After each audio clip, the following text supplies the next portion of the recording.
we are talking about the samsara vriksha, the tree.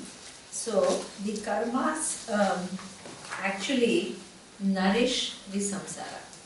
So that means in order to, so doing more good is not really the answer, because as long as samsara tree will remain, then what? The problem of birth, old age, disease, death, all that will remain. So that means one's ultimate interest is what? Felling the tree.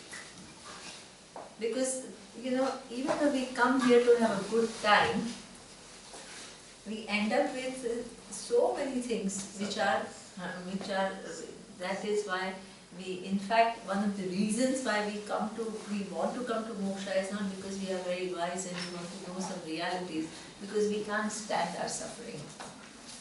This is why most of the people come because of some emotional need. They don't come out of the curiosity of knowing the truth. And in the process, it's wonderful. There's no problem. Should not feel bad. Wonderful. Only thing is that you can't avoid dealing with that pain in the process of knowing. That is part of knowing. So this is how so the attempt that we are making is to uproot. The only way to uproot the tree is not through karma but through knowledge. That clarity has to be there. Because if you don't have the clarity, you just keep thinking, I just have to be a good person. And by being a good person, you are strengthening the tree, you are not uprooting the tree. That's all. Yeah, you just have to understand that. So now,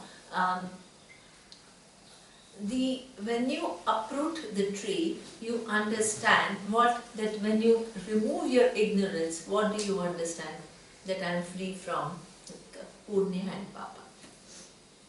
That is what one understands when we uproot the tree. Now, but in order to even have an opportunity to uproot the tree, we need punya. So you can't also say, oh, ultimately I have to understand I am free from punya and papa, so therefore I am indifferent to punya and papa. You can't be indifferent to punya and papa because you have to understand you are still a tree. You have not yet uprooted the tree. When you shift the standpoint without being really the person who has knowledge, this is what leads to escapism.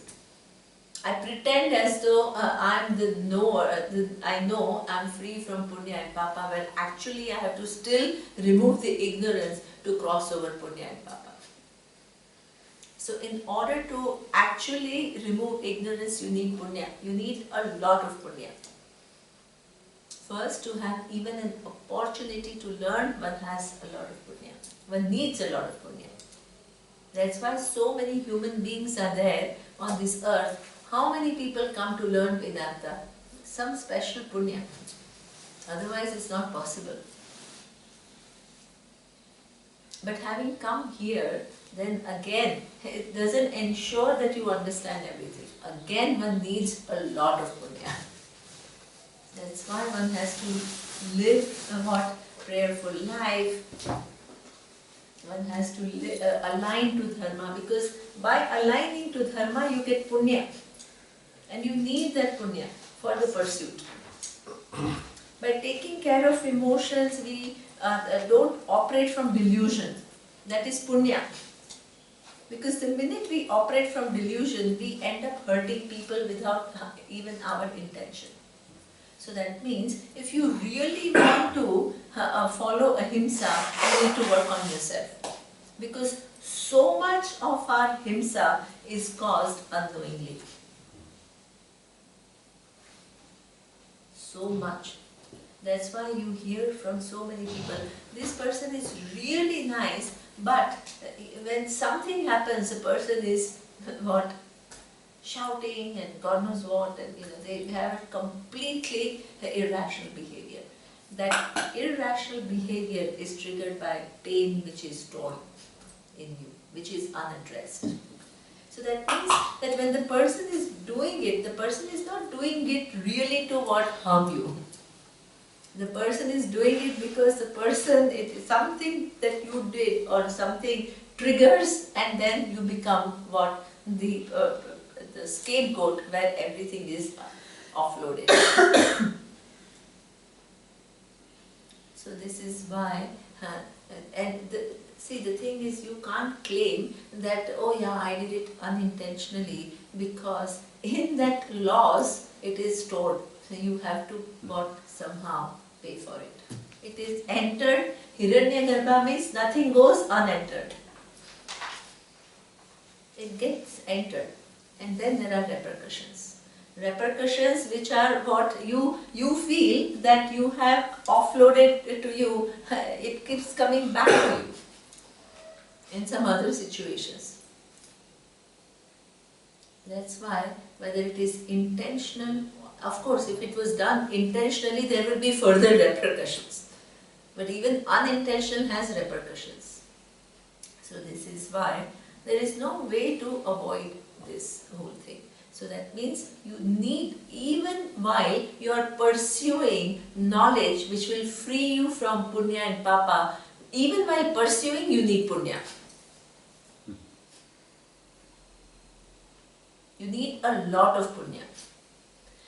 Continue. The backstock gave you the opportunity to learn. To finish the pursuit you still need a lot of punya. Lot. And this is why so much emphasis on values. Values are, when you live your life by values, then it will give you an opportunity to accumulate new punyas, which will help you in your pursuit. Bring less obstacles. So this is why, this is how, now this goes on. So now, this Sthula Sukshma goes on, and what that keeps happening. Either you accumulate new punya and papa just to take different births, or what Swamiji says, you accumulate punya and papa to free you from what? Samsara. How does that change? How do you know whether this punya is going to keep you in samsara, or it is going to help you to free you from samsara? As you keep doing punya, the laws of dharma will help you remove the wheel further and further, where you can finally get to know the ignorance. So it also depends upon your own clarity about what you want from life. You have to ask yourself, see, what makes a karmi different from karma yogi? Karmi can be a very good human being, please understand. There are lots and lots and lots of good human beings in this world who are not Vedantis. You have to understand that. What does it mean? The people are generally not cheating anyone. There are lots of people like that. There are a lot of people who are honest. They've never heard the word Vedanta. There are a lot of people who are doing a lot of charities. There are lots. So that means what we have to understand is they are good people. The good people need not be mumukshus. Mumukshu is a different term altogether. Mumukshu is when you have realized that my life's goal is moksha, which is knowing my true nature. So a good person may not have that as a goal. So that means a mumukshu is a very special type of a person. Now the same mumukshu becomes a jignasu. What is a jignasu? Gnatum ichu. Everybody wants freedom, but what am I doing for my freedom? There is no clarity. So that's why I go from one workshop to the other, one place to the other. We keep going here and there because we don't have clarity as to what will give me the freedom. So there, from turning from mumukshu to jignasu is another step altogether. That step involves what? that I understand that if I am basically a limited person, no addition or subtraction to me is going to solve the problem. You add something to a limited entity, it remains what? Limited. You subtract anything from a limited entity, it remains what? Limited. So by adding and subtracting is not going to lead me from freedom from limitation.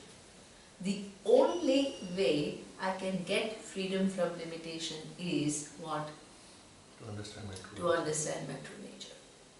When that clarity happens, there is a new name. What is Jignasu? Then your whole pursuit of freedom takes a direction. Using a logic which is a very important logic. Conversion of mumukshu to jignasu is the one which gives clarity to the life. That what is it? The clarity is about what we call means and end. Means and end is called sadhana and sadhya. What is sadhya? What is to be achieved by me? What is to be achieved by me is my personal freedom. What is the means through which I achieve this freedom? There is a direct means and there is a second. There is a primary means and then there is a secondary means. What is a primary means? The primary means is knowledge. Knowledge of what is my true nature is going to free me. That is a primary means. What is a secondary means? In order for my mind to understand, I need growth. Secondary means. Unless you have, please understand, unless you have determined this, you are called karmi. Once you have understood that I need maturity to prepare myself for knowledge, and that maturity can only be gained if I perform karma, continue to perform karma, but what? Change my attitudes.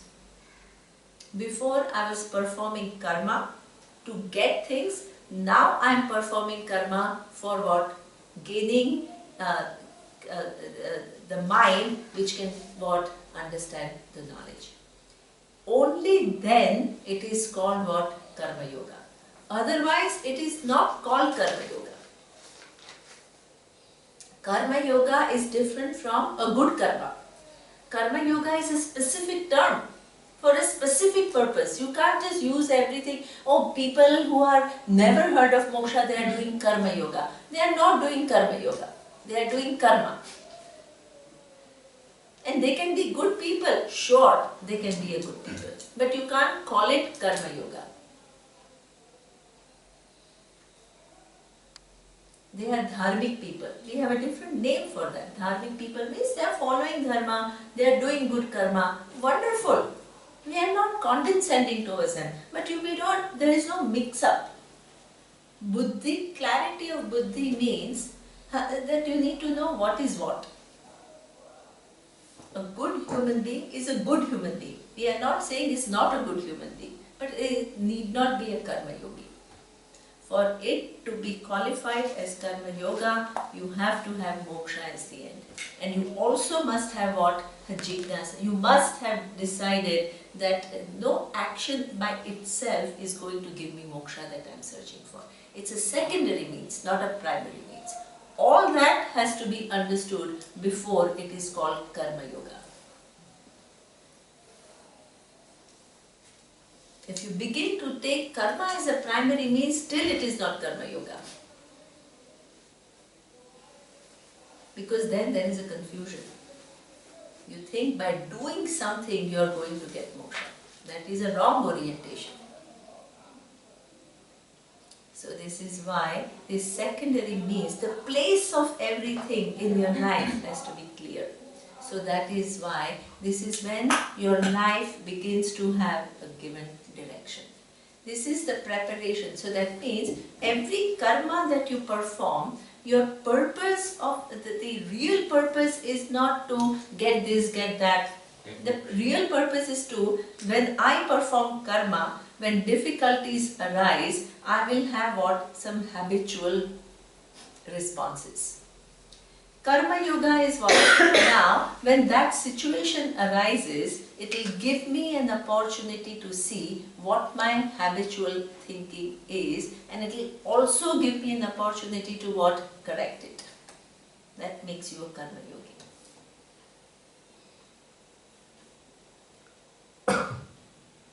So that means, when my colleague did something to me, my natural reaction was I was upset with the colleague. Now, this is a natural way of, this is a result of program of I don't know how many years. Now, it gives me an opportunity, hey, this is how X, Y, Z, everybody behaves, but I can behave differently. Behaving differently doesn't mean being passive. We think behaving differently means let him do whatever and I should just keep quiet. Keeping quiet is not intelligent living. Being passive, oh, I have some account to settle with him, that is not intelligent living. This is what we create. So many Indians create what? This, oh yeah, passivity is seen as some big virtue. It's not a big virtue. When I don't do something which needs to, I can be intelligent. We only think about two options. Either I'm totally passive and not do anything, or I'm what? Aggressive and I fight. Our mind only presents two options to us. In between those two options, there are so many options that our mind doesn't present to us. So begin to look at doing things differently. How can I deal with this situation in an intelligent manner? Not fall in the same, either total passivity or just getting angry.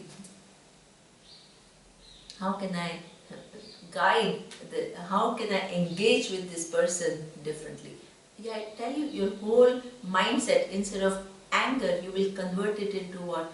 Like how Ruta was saying.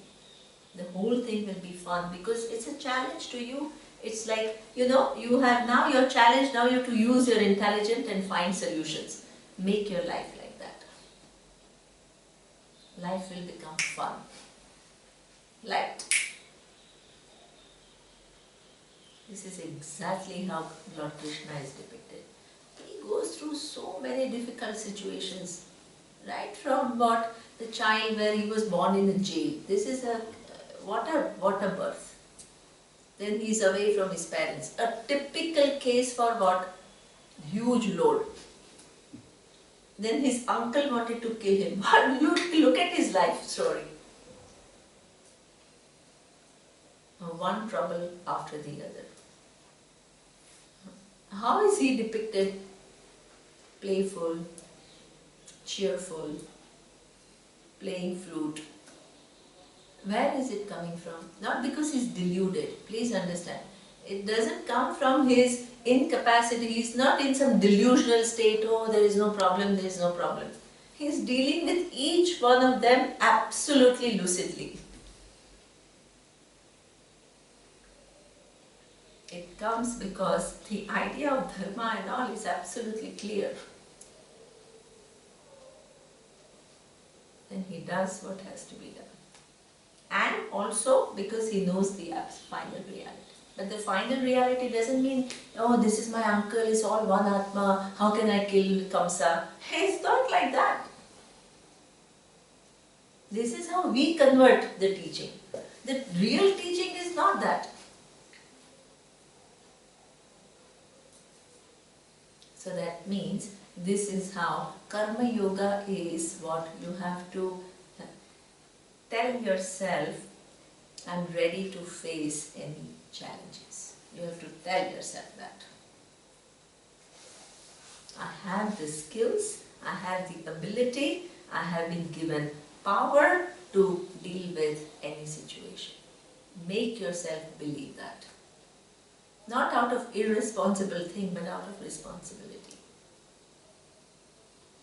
When you ask for a prayer, hey, so many things which are with me, they are lying latent because I am not taking charge of my life. I am not collapsing those possibilities that are given to me. let me make that initiative, let me take that initiative, and you will see so much help will come from the universe. So much help will come from the universe. Learn to flow with the universe. So this is how one has to help oneself. One's effort, one's prayers, and the whole journey, accumulation of lot of karma till the time what the ignorance is removed. Lot of karma, though, through karma yoga, lot of punya. Apraptasya bhakti. Yeah, apraptasya prapti. Working on things which are not yet there, and that will give you punya, and that will culminate into knowledge. So this is what is called. So now, when that person continues to be in samsara vriksha, how is the tree looking? When the person begins to understand that it is the root which of ignorance which needs to be cut, then I am embellishing the tree with all the right attitudes, values and all. What does the tree look like? Beautiful. Beautiful. Full of fruits, flowers, everything. A blooming tree with flowers, fruits, thriving tree. This is how one has to be. Not this old tired tree who's like, oh, life is too much. That is not the tree.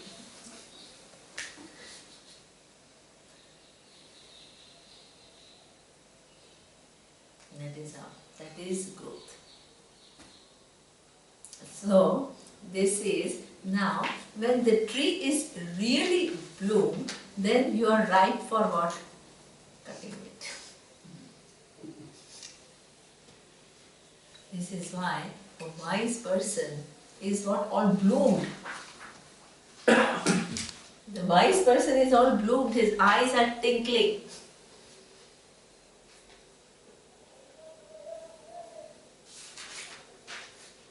There is no heaviness left anymore. Of course, as a teacher, sometimes you have to be a little emphatic because you have to shake everybody a little bit out of their comfort zone. That is okay. But you don't take anything personal. Nothing is personal here. It's just part of the role. So he used to sometimes be so strong, but then when you see him, he's completely like a child and joking and having fun and all. But as a teacher, you have to do what you have to do. The role, so you can't mix. So this is what then he says, what happens as a result of this? Anadi anantam kalilasya madhye vishwasya srishtam aneka rupam vishwasya ekam pariveshtitaram natva devam muchyate sarva pashayi. Okay? So now, this is what he says. Now, so this particular tree is what that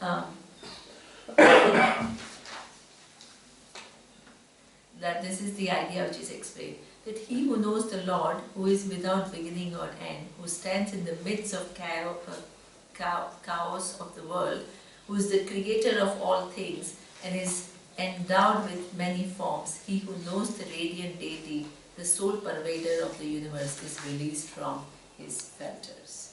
So that means that what among the chaos that you see, you have to see what? You have to see the order in apparent disorder.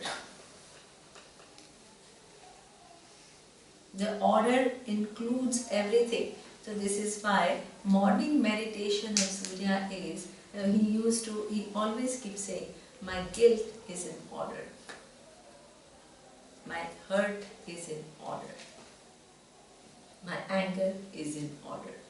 So that means, what does it mean? It doesn't mean that, oh, now I should be angry all the time. I should have guilt all the time. I should continue to have hurt all the time because it's in order. That is not the meaning of that. What does it mean? At that time, when it happened, which is already collapsed, already done, can you go back in time and change it? You can't.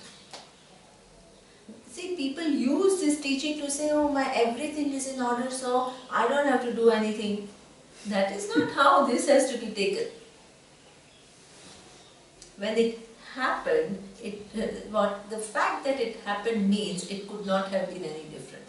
That time I did have a free will. I did have, it's not like that time you didn't have a free will and now you have a free will. That time also you had a free will. What you did not have? Enough knowledge, enough understanding to collapse that free will possibility appropriately. You have to tell yourself. That is, and because you did not have the clarity, you collapsed it in this way. That's why it is in the order. Given your understanding, you could not, you helplessly did it. So that means you have to acknowledge that. So that means there is ownership, this is what I did, and at the same time you are freeing yourself from the guilt, because even that behavior and wrong choice of free will was the result of what? Your confusion. But you can't stop there. Otherwise what will happen? You will just say, yeah, so now everything is in order, so now again I will keep on doing it. Hey, you have a choice, and now you have to say, now I am going to use the free will to remove my confusion so that I can use my free will more prudently. That has to come along with that. Otherwise you'll keep validating and you'll keep being passive. And I'm going to do it. And you have to tell yourself, I am capable of doing it. I have the skills, I have the power. I have the blessings of Ishvara, and I'm going to take charge of my life. I'm not going to just out of this kind of somebody who's pushed into things, for some reason. That pushed into things is a very difficult, as he was saying. There are two people, and now he has figured out some things in his own way which are quite interesting. So he says that now imagine you are climbing a hill. Now if you are climbing a hill and you yourself decided to climb it, and you imagine you fell down and you broke your leg, what will you tell yourself? I shouldn't have climbed before. It was a big challenge. So what he says, you will kind of say, okay, now I tried and I did it and I learned my lesson. Hopefully you will say that. Now, if somebody pushes you to climb up, then what will you say? That person. So that means, you have been given the power to make what choices. You give away this power to somebody else to rule your life, then you complain that person did it. But you are giving up your power to that other person, that you don't see. And again by free will you are giving the power. Exactly. So that means that power is given to you. If you yourself by your own choice give away that power to somebody else, don't blame that person. Otherwise, whole life we always tell ourselves one story, I'm a victim of this person, that person, situation, world is unfair, because world is unfair, I can't accept Ishvara, I'll build a whole big story about it. So this is why that you at any given point in time, you have a choice of doing something, not doing something, or doing things differently. Kriya Shakti. This is what we call Kriya Shakti. Kriya? Kriya Shakti. The Kriya Shakti Shakti. that you have, power you have to engage. And the more you take initiative to remove your ignorance, your power to engage in the world will prudently will increase. That's why investment in wisdom is so important. It's not waste of time.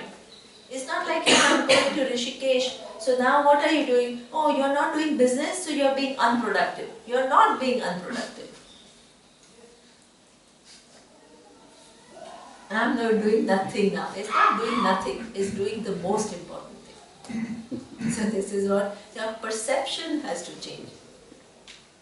So now, this is what now. So now imagine that you remove this, that which is anadi, and it gives a kind of an appearance, right? The world gives a certain appearance. The only thing that happens is you are not fooled by the appearance. So there is something, you are not fooled by appearance means you see the reality. Now there are two ways that when you see the reality, there are two things that are possible. In one case, when you see the reality, which is not what you thought it was, your perception will change. In the other case, you see the reality and your perception will not change. So that means you have two kinds of adhyasa. You have what we call nirupadika adhyasa and sopadika adhyasa. What is nirupadika adhyasa and what is sopadika adhyasa? Nirupadika adhyasa is that, imagine it is dark,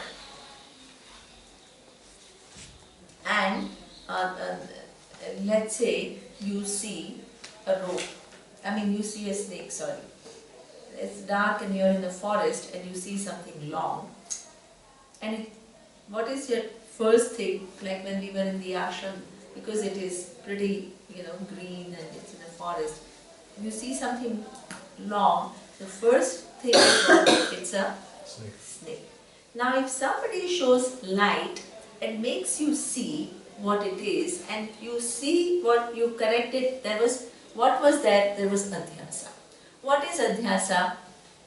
Atasmin tad buddhi adhyasa. What is adhyasa? Where there is something which is a rope, you see something else. That is called adhyasa. You see a snake. Now, if somebody shows you with a light, what is this? And you see that it is what? Rope. What happens to the perception of snake? Does it remain or it goes away? Immediately. It immediately goes away. So that means now you no longer see the snake, you see what? The rope. This is what we call nirupadika adhyasa. When you correct the error, what happens? The perception changes. The perception changes from where? From snake to a rope. Now, there are so many other adhyasas where when you change when you have the right understanding, the perception does not change. Can you give me an example that when you correct the mistake and the perception doesn't change? The earth is flat. Exactly. So that means now to all of us what appears is what? That the earth is flat. Now when we correct it and we understand that what the earth is a globe, the perception becomes that of a globe? No. It still remains what? As though it is, our perception is still that of what? Flat earth. What has changed? Understanding. The conclusion has changed as a result of knowledge. I have knowledge, and so what happens is, in spite of the perception, the conclusion has changed. Because what has happened? There is knowledge. Now, that means there are two possibilities. Now, in the case of Atma, which of the two you have to decide? And why? You have to ask two questions. Right? Two possibilities. Either my perception will change, or what? My perception will remain the same, but my conclusion will change. Which of the two possibilities in case of Atma will work and why? Little test. Because now we are coming to the end of the retreat, so now I have to little bit engage you guys and little have fun now. I have talked enough. So my The last one. my perception will stay, but my conclusion will be different. Very good. So what your perception will stay, but your conclusion. This is the right answer. How did you arrive at this answer? I tell you, I learned. So it's good. At least even if you've learned, you are wanting to recollect. Very good. That the self-evident I is the truth of everything, and this I can't objectify. So how can I arrive this perception to this truth? Wow. This is, I mean, the classical answer, by the way, is not this, but this is a brilliant answer. It's an absolutely brilliant answer. Did you understand what she's saying?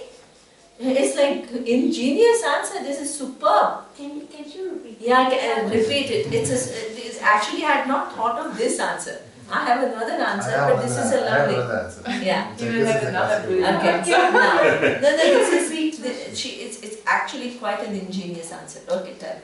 So I've learned, I mean, this in the self-evident I, so I can't look for I around the corner or somewhere. I know I is, so it's self-evident all the time, and this is the truth of everything. So I can't objectify it, so I can't arrive this perception about an object, because there is no object. Excellent. What she's saying is what we perceive are the objects. And what you're understanding is what? Atma. And Atma is never available for what? Objectification. So that means what you perceive are the objects, they will remain the same. Very brilliant answer, Anna. Okay, now he has another answer. No, Let's I hear have it. what's similar. Okay. The approach to looking at the self-evident I is by using logic and looking at contradictions which cannot be made. So hence it is a conclusion, but my perception that it is there is a start point which is and continue to remain. So I conclude that it is based on the fact that that is the only way it can be. If I were to look at this perception and go down and say, how is this? If this is true, then a lot of logic will fall apart. But if what is true is Atma is there, then all the logic and everything falls in place. And that is the conclusion I reach. And that actually enables me to know that this is not the truth. Wow. My God, all this class has all geniuses here. They all give me answers that I didn't know. Wow. So he is using some other logic and it's quite interesting. They're all impeccable logics. They both are using good logics. Very good. Now you have to explain to them again. Because it's not easy what he's saying. Because it's all a little bit involved. Yeah. No, So slowly, you Rajan. start with a perception that this is my limitation, and then you derive and say, if this is a limitation, I have to explain a lot of things around, and I'm unable to explain it, and it falls apart. Then I have to find reasons on what else could be possible of this existence, and I keep arriving, and it reaches a point where I say, this could be one possibility. If this is possible, can I contradict by any other means? And I am unable to contradict. So I reach a conclusion saying, in all possibilities, the most uncontradictable way of reaching this is that this is the truth. And if this is the truth, then this is not true. What I am perceiving is not true. I don't get it. Yeah, it's a little involved. It's an involved logic. Now, what is? I would say it in a very simple form. No? Yeah. I see forms, Yes. and I will still go on seeing forms, Yes. but my understanding has changed, and I know the truth of the forms.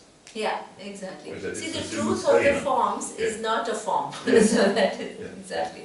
That's why, and you will see the forms. But while The seeing the forms forms, will- you will see the truth. Will still Okay. be there. No? Yeah, that is a good, very good. Mm. That's an easy way to say it also. Mm. Gavi, you have something? Yeah, I would say, no, I don't. Don't worry, it's fun. This is a fun class. I may sound a little like this, but I'm totally cool, don't worry. There is no mark here.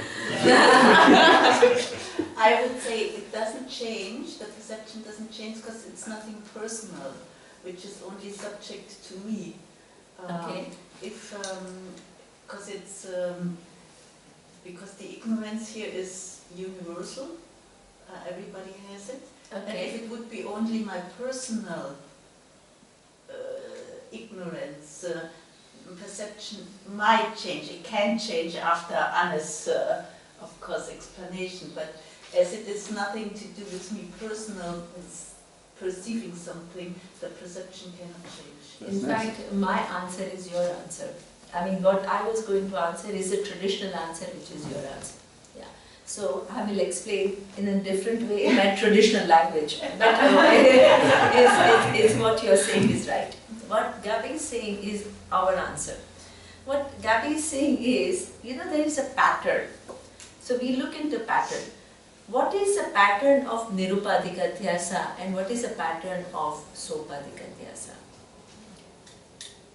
Every time, what she's saying, it's my personal mistake that I make, which is what seeing what rope, where there is a rope, I see a snake. It's a personal mistake I'm making, right? So whenever it is what we call a pratibhasika, whenever it is my own personal projection, and when I correct it, what happens? The perception changes. It's because it's my personal error. So that means if I see, if I'm walking on the beach and if I see a shell and it's shining, so if I take it as a silver, is it everybody sees it as silver? No. It is only my personal error. This is what we call pratibhasika. Whenever there is a pratibhasika, I will explain in the next verse what is pratibhasika and all.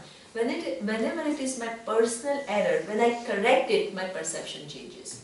So before I was seeing silver, after correcting the error, what will I see? Shell. Because it's my personal error. It's not a universal error. Whenever it is vyavaharika reality, what is vyavaharika? Empirically true. Empirically true means what?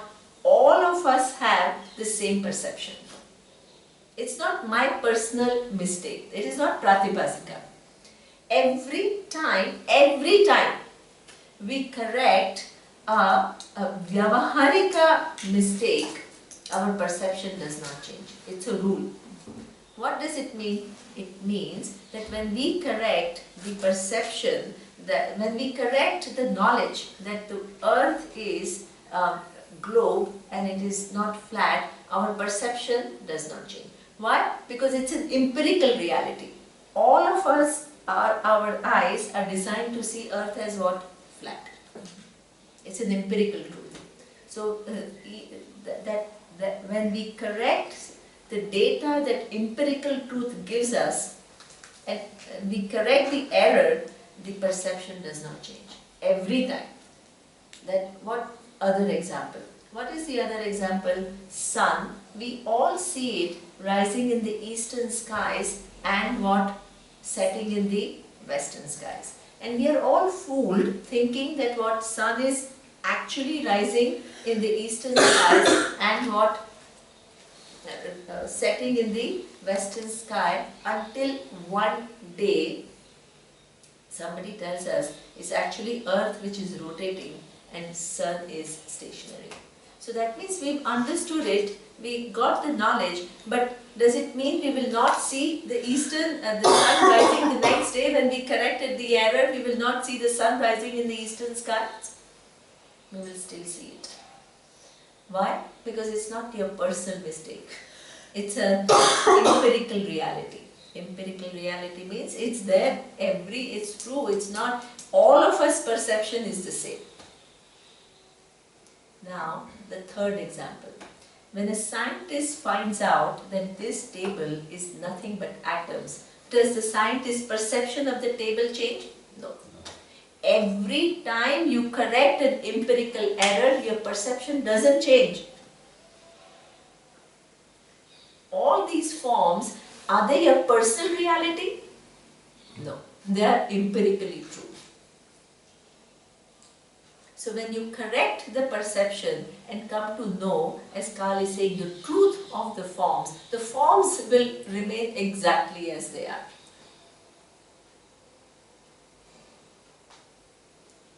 That is a pattern. And in fact, Anna is saying something really nice, where what she is saying is, the knowledge is that of self, and self cannot be objectified.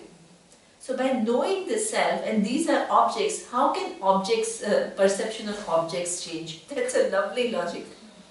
That's a very, very profound logic. That means she understands the whole implication of this teaching. Very good. And then Rajan has his own involved logic. He is using the whole methodology of Pramana. That is what he did. See, it's amazing when you ask questions, you get like really answers which are more than what you know. So it's nice to ask questions. So what he said is, he explains how